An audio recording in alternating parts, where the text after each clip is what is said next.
तालुक्यातील सोनाळा गावामध्ये क्रांतीसूर्य महात्मा ज्योतिबा फुले चौकात 14 जानेवारी रोजी मकर संक्रांतीच्या दिवशी एक ढोक गिधाड पक्षी 3:30 वाजेदरम्यान आढळल्याने नागरिकांनी या पक्षाला पाहण्यासाठी एकच गर्दी केली होती। दरम्यान या पक्षाला वनविभागाने रेस्क्यू केले।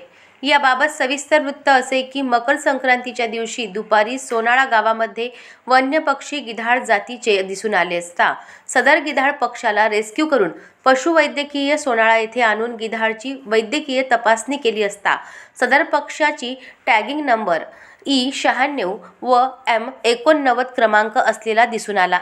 तो पक्षी सुखरूप असल्याचे पशुवैद्यकीय अधिकारी यांनी सांगितले।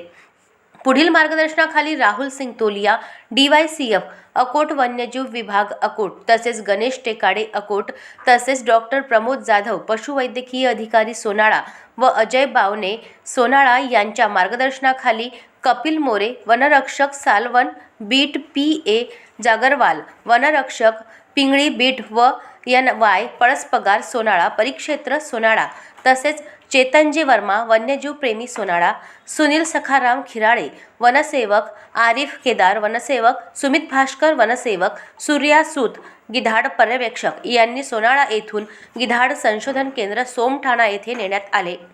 संग्रामपूर प्रतिनिधी अमोल ठाकरे।